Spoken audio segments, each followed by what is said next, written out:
The collar was cracked along the inner seam, maybe 2 millimeters, and it had taken down every gun on the barge. Inventory Officer Seth Orvan had been running manifests for 6 hours by the time he found me. I know because I was watching the anchorage clock on the wall of my quarters when he knocked. 0614, bright overhead panels already cycling to full day shift white. 6 hours meant he had checked every certified repair station within 9 parsecs. 6 hours meant he had cross-referenced the full Vethrani fleet logistics catalogue, every registered tooling contractor in the sector, and every armourer still holding active credentials at Vethrani Anchorage. 6 hours meant he was at the end of his list and I was what was left on it. He was Vethrani, smooth-shelled, the colour of old wax, 6 fingers on each hand, the kind of stillness in the face that their species used instead of expression. He stood in my doorway with a data slate and said, "You are listed as a former Tier 1 naval armourer, human fleet, retired with full ordnance certification, Vethrani Anchorage residency, Bay 14. I said I was. He said, "The primary battery rail on maintenance barge Orveth 7 has a cracked firing alignment collar, inner seam, grade 3 fracture. The collar governs traverse calibration for the entire lateral grid. Without it, the defense battery is non-functional. We have no lathe on this anchorage. The nearest certified repair depot is the Vethrani station at Keth 9, 11 days out. The sector threat window is estimated at 72 hours. I told him I understood the math. He looked at the data slate. Your service record lists no specialized collar truing certification. You are not flagged as a machinist. You are listed as an armourer, general ordnance, field repair, small arms through capital grade, retired at grade 7. The logistics manifest for this anchorage does not show you possessing any registered tooling relevant to this repair category." I told him to give me 10 minutes to get dressed. He waited in the corridor. I could hear him running the slate again, the soft, repeating chime of a search query coming back empty. He ran it 3 times while I laced my boots. I counted the chimes. He wasn't being inefficient, he was being thorough. The Vethrani Logistics Directorate trained its inventory officers to verify absence, not just record it. 3 negative returns meant the absence was confirmed. It meant I was, on paper, a retired old man in Bay 14 with no relevant tooling, and he was about to follow me to a work bay on the strength of a service record that said nothing useful. I respected that, actually. The work bay on barge Orveth 7 was a long, white room with composite deck plating and a fluorescent strip running the full length of the ceiling. Daylight equivalent, the kind that makes everything look clinical and exact. Good light for close work. There were 2 Vethrani technicians standing near the battery housing with the look of people who have already tried everything they are supposed to try and have run out of things that are supposed to work.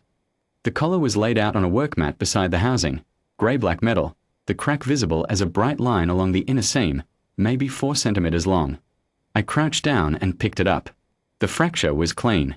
Not a stress failure, impact, probably a micro-collision fragment that the hull sensors hadn't logged as significant. Something small enough to pass the threshold filters but fast enough to do real work on a precision surface. The collar itself was Vethrani manufacture, 7-sided bore, tighter tolerances than the human fleet equivalent I had trained on, but the geometry was the same as it always is. A firing alignment collar's job is the same in any fleet. Hold the traverse mechanism square to the barrel axis under firing load. If the inner seam is out by more than 0.004 of a degree, the whole grid walks off target. I turned the collar in the light and looked at how the fracture line caught the ceiling strip. The crack had opened unevenly, wider at the lower quadrant, pinched at the apex. I could see it without instruments. I set it back on the mat. One of the technicians said something in Vethrani to Orvan. He replied, short, and the technician went quiet. I didn't ask what was said. "There is no lathe on this anchorage," Orvan said again. I think it was easier for him to say it than to ask what I was going to do without one. In 6 hours of manifests he had confirmed that fact more thoroughly than anyone had ever needed to confirm it, and confirming it again was, I supposed, the only thing that felt useful. I told him I knew. I went back to Bay 14 and got my kit bag. It was a grey canvas bag I had carried since my 3rd posting, soft at the corners from decades of being set down on deck plating, stiff along the bottom where a spilled coolant seal had dried into the weave sometime around year 22. I carried it back to the work bay and set it on the mat beside the collar and unzipped the top. The targeting rod was at the bottom, wrapped in a strip of oilcloth. It was 43 centimeters long, machined from tool-grade steel, ground to a taper at the working end. My first senior armourer, a woman named Gert Calloway, 30 years in the human fleet, hands like a dockworker and a vocabulary to match, had put it in my hands on my second day and told me it was the most important instrument I would ever own. Not because of what it was, because of what she had done to it. The taper was ground by hand, not by lathe. That was the point. A lathe gives you a perfect taper, perfectly symmetrical, perfectly centered, and a perfect taper is useless for hand-truing a cracked bore because the bore is never symmetrical after a fracture. You need a taper that breathes with the work. Gert had spent 4 days at a bench grinder producing that taper, checking it against test collars, grinding it back, checking again, until the rod would seat into a fractured inner seam and communicate, through your hand, through the resistance in the steel, exactly where the fracture was pulling the geometry off square. She had a word for it. She called it honest, the way she called any tool honest that told you the truth about the thing it was touching. She had scratched her certification stamp into the heel of the rod with a tungsten scribe. TRC-441-07. Tooling reference code, her personal series number, the year she made it. No database entry. No registration number. No manifest flag. A stamp she put on a tool she made herself, the way armorers had been marking their work for 300 years before anyone built a system to catalogue it. I unwrapped it and held it up in the workbay light. Seth Orvan looked at the rod. He looked at the data slate. He typed something. Waited. The query chime sounded. Empty return. He typed the stamp from the heel. TRC-441-07. Waited. Empty return. I set the rod aside and cleaned the collar's fracture line with a brush and a drop of penetrating oil, working the oil into the seam until the metal surface was clean and bright. Then I picked up the rod and seated the working taper into the collar's bore. The resistance told me what I needed to know in about 4 seconds.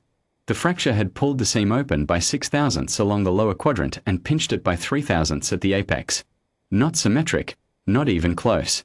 A lathe would have given me a symmetric cut that corrected neither problem.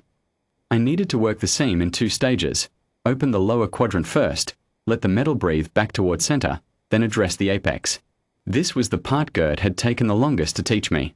Steel doesn't respond to being forced. You offer the correction and the metal takes it or it doesn't. And if you push before it's ready, you get a collar that reads trued on the rod and fails under the first firing load. She had made me practice that patience on 60 collars before she let me touch a live housing. I picked up a burnishing iron from my kit and began. There is no way to describe hand-truing a cracked bore that makes it sound like much. You apply pressure in specific places, in specific directions, for specific durations, and the metal moves in amounts you can feel but not see. You reseat the rod. You feel the resistance again. You compare it to what the resistance was before. You decide what to do next. The whole process is a conversation between your hands and the steel, conducted in a language that takes years to learn and cannot be written down in a form that a database can index. I was aware of Seth Orvan beside me the entire time. He ran the query twice more while I worked. I heard the chimes, heard the empty returns. After the second one, he put the data slate down on the mat and just watched. One of the Vethrani technicians crouched on the other side of the collar, watching what my hands were doing. He was trying to follow the logic of the pressure points. I could tell from the way his head tracked, anticipating where my next pass would land. The third time I reseated the rod, he asked, in serviceable standard, what I was feeling for. I told him, the resistance at the seam face, the way it softened unevenly as the metal relaxed, the difference between metal that was moving towards center and metal that was only pretending to. He nodded and watched the next pass without speaking. He was a good technician. He was trying to learn something that his training had never covered. The lower quadrant responded well. The metal was good. Vethrani manufacture ran clean, consistent grain, no voids. By the time I moved to the apex, the rod was seating 7% truer than on first contact. I redressed the burnishing iron, changed my grip, and worked the apex in 3 short passes. The rod seated flush on the 4th check. Resistance even across the full bore circumference, within 1/1000th of tolerance. I stood up. My knees registered the opinion that I had been crouching on composite deck plating for 45 minutes. The 2 technicians seated the collar back into the battery housing. It took them 8 minutes, which was fast. They knew their own equipment and they worked without wasted motion. When the last retention bolt torqued down, the senior technician looked at a panel on the housing and said something to Orvan in Vethrani.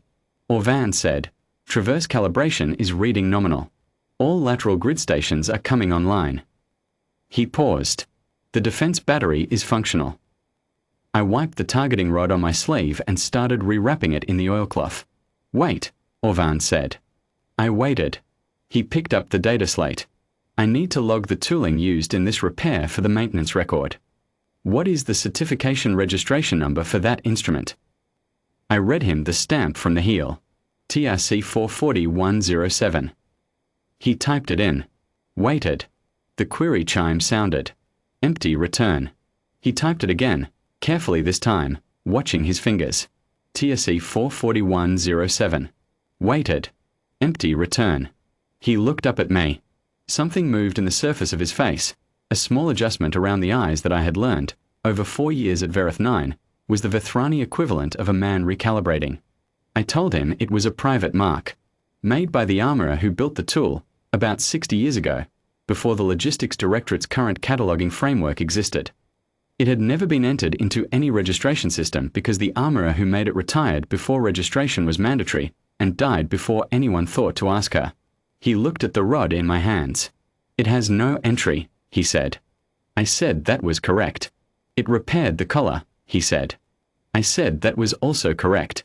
He stood there for a moment with the data slate and the empty query result and the battery grid humming back to life around us, all 14 stations online, the traverse motors cycling through their diagnostic sequence with the particular low sound of machinery that has remembered what it was built for. Then he typed something on the slate and set it down on the mat. He didn't show me what he wrote. I didn't ask. I finished wrapping the rod in the oilcloth, pushed it down to the bottom of the kit bag, and zipped the top.